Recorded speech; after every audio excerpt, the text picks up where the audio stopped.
Okay, we're going to look at the parabola's homework. And so the first question we had, x squared equals 24y. Well, first off, I know this is a parabola since it only has x squared, and it's in the form x squared equals 4py.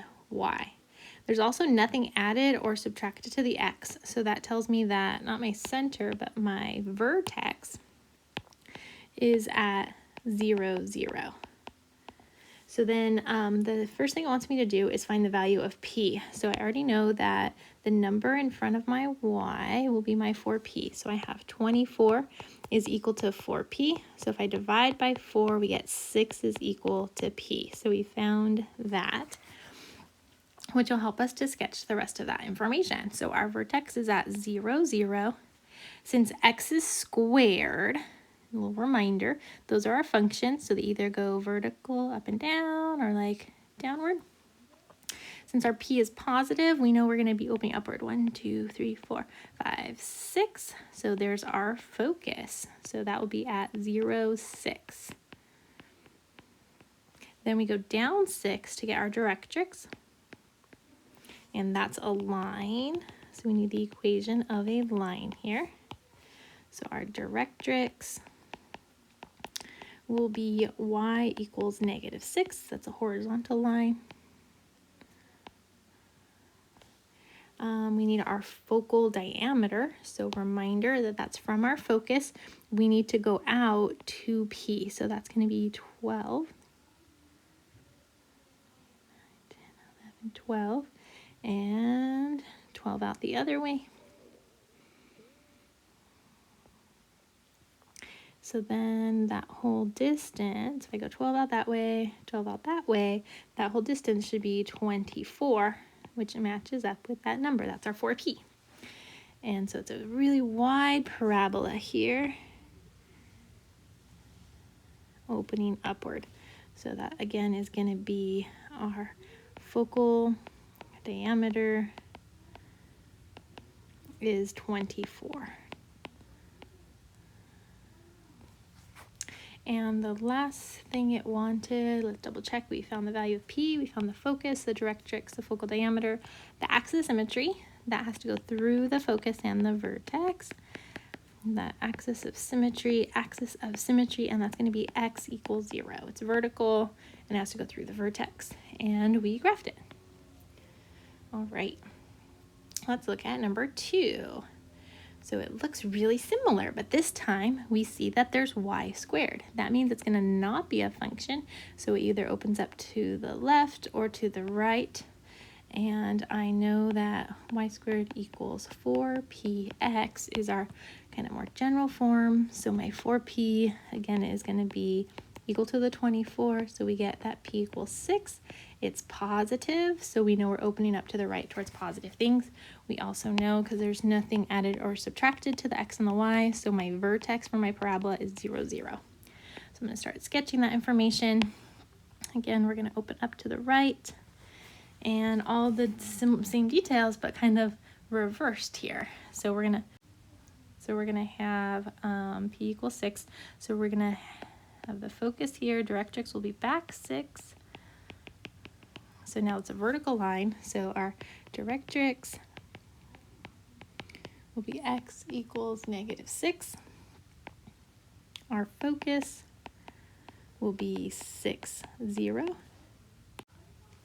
And we have our focal diameter that will be going through the focus, 12, because that's 2p. So that would be 2 times 6, which is 12. 12 that way, and then 12 down the other way. And so we're going to connect. We have that big wide parabola. So again, we have the focal diameter is 24. And our axis of symmetry, now that's going to be horizontal. This time it's got to go through the vertex and the focus. So our axis of symmetry will now be y equals 0. And we found all of those details. So for part 3, it wants to see the similarities and differences between 1 and 2. So we can see that those two equations are inverses of each other. Even though we're not talking about functions here, they are, well, x squared is a function, but the y squared is not a function. And we also have x squared is not 1 to 1, so that also tells us that the y squared one will not be a function. But everything kind of flip-flopped. So our equation for our directrix for the y squared, the one we just did, was an x equals line. The directrix for our x squared was y equals -6. Our axis of symmetry for our x squared was x equals 0. Our axis of symmetry for the other guy was y equals 0.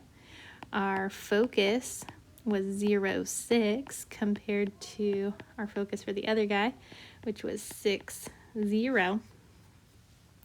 But the same was the focal diameter, so that distance was still 24. And the P was still 6. And our vertex was still 0, 0, but everything else was slightly different. It was all flip-flopped, and that's because the x and the y switched. Okay, on number 4, what would happen to number 1 if 24 was replaced with -24? So that means we're looking at the x squared equals -24y. Well, that would just reflect it downward. And that will occur because of that negativity. So the sketch of that graph would be super wide, going downward. On number 2, if it was replaced with -24, that's looking at y squared now, and those open up left and right. And so that's going to open towards the negativity, but with x negativity.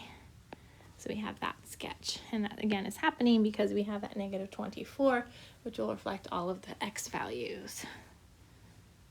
Okay, on number 5, it looks like our y squared equals 4px, but we have a little transformation happening. The +1, it's next to the y, so it's going to be moving up and down, and it's going to go opposite of what you think, so down 1. The -4, that's inside with the x, that's going to move it to the right 4 spaces. And then we know that the 4p is the number multiplied by the x, so that's -12. So we have 4p equals -12. We also know that because it's the y squared, it's opening either to the left or to the right. It's the non-function, guys. And actually, we know that it's going to open up to the left because when we solve this, we end up that p equals -3. So that's telling me to open up the opposite direction. So to sketch this guy, I'm going to start with my vertex, which will be at 4, -1 because of that transformation.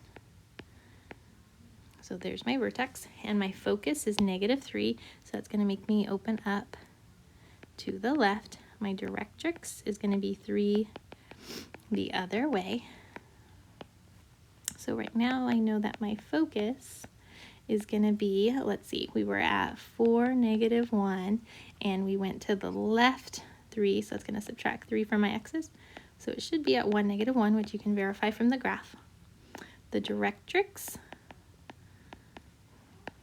again, the vertex was at 4, -1, and we had to move now to the right 3, so that would like add 3. So that looks like that should be at 7. 1, 2, 3, that would be at 7. And it's x equals 7, it's a vertical line. And then the focal diameter, again, you can just look at the equation and see that it's going to be 12, but we can also think about how it's double the p in both directions. So we're going to go 6 up, 1, 2, 3, 4, 5, 6, and 6 down, 1, 2, 3, 4, 5, 6, and that's telling me how wide the graph is. And I could tell that that whole distance across would be 12. Well, my axis of symmetry is going to cut the graph right in the middle and go through the focus and the vertex. So my axis of symmetry will be a y equals -1. And I think we identified everything. Awesome, done. All right, so we're looking at number 6 now. This one is not in the right form. It needs to be like x squared equals 4py or y squared equals 4px, which is looking at it, the only thing squared is the x. So my goal is that first guy. Again, there might be some stuff added or subtracted to the x and the y. So if we have that, it might look more like x minus h squared equals 4p times y minus k. So let's take a look. We're going to have to complete the square. So I already have my x squareds, or not my x squareds, but my x terms, both of them sitting at the front. So I'm going to start by pulling the 4 out. I'm left with x squared minus 7x. I'm going to have to add something minus something to complete that square. I'm going to also move over the other terms to the other side of the equation. So I'll have negative 24y minus 73 over there. And so now I need to complete the square. That's not that pretty because I have a 7, but that's okay. I can still take half of 7, which I'll just leave it as 7/2. And then I'll square the 7/2, so 7 over 2 squared. You can use decimals if you feel better about that, but that would be 49 over 4, and then minus 49 over 4. And so the whole purpose in that was to try and get the first 3 terms to be a perfect squared trinomial, which it is. It'll be x minus, and we're going to write 7/2 in there because that's what makes the 49/4. We'll have that 4. Now this negative 49/4 needs to get kicked out, so it's going to multiply with that 4. But that's actually nice because the 4s would cancel. We'd have minus 49 equals, everything's still hanging out on that right side. I'm going to move the 49 to be over there as well. So we get 4 times x minus 7 over 2 squared equals negative 24y, and negative 73 plus 49 will make negative 24. And so then I want this part here to be without this 4, because if you look at our form, it doesn't have a number in the front. So I'm going to divide by 4 there, divide over here by 4. That ends up being x minus 7 over 2 squared equals, if we divide by 4, both the negative 24y and the negative 24 divide by 4, that makes negative 6y minus 6. And we'll pull out the negative 6, we'll be left with y plus 1, and we'll have x minus 7 over 2 squared. So we have it written now in that pretty form. And so I can identify some parts. So the first thing I notice, this minus 7/2, that's by the x, that's going to go right 7/2 or 3.5 if you like that better. We're going to go down 1. And so my vertex here will be 7 over 2 negative 1.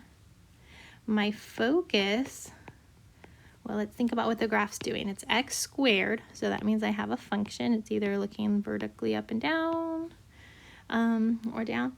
My p, let's see, this negative 6 is the 4p. So I have 4p equals negative 6.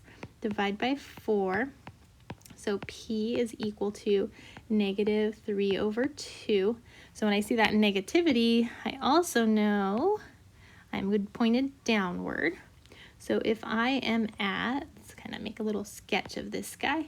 If I'm already at 3.5, negative 1, so there's my vertex, I'm going to open up to my focus, and it's going down, negative 1.5. So my focus would be right here. Its coordinates would be 7/2 or 3.5, however you want to put that. I think you guys might like a decimal better. I'll write it as a decimal, 3.5, negative 1. So I know I'm at 3.5, and I was at negative 1 already, and I went down 1.5 more, so that would be negative 2.5. And the last thing it wanted was the focal diameter. So the focal diameter, that is the total distance across. And it didn't ask me to graph, but I know that this number keeps coming out of that 4p, so that's going to be 6. I think I found all the details it asked for. All right, the last one, number 7, we want to write an equation of a parabola. We're given some conditions.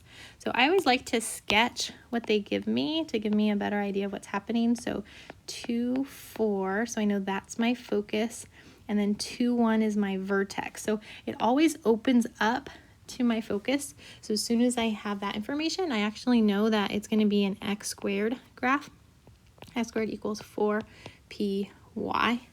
And it is not at 0, 0. It is at 2, 1. So I need to update my equation. It'll be x minus 2 squared. So minus 2, because that moves us to the right 2, equals, we're going to have y minus 1, because that moves me up 1. And then the 4p, well, p is the distance to the focus, and I can count right here that it's 1, 2, 3 spaces away. So that means my p is 3. So 4 times the 3 there, we just really write 12. And there is our equation for our parabola. And you can kind of go the reverse way if you want. Pretend you don't know the graph and you don't know these other details and see if they come out for you.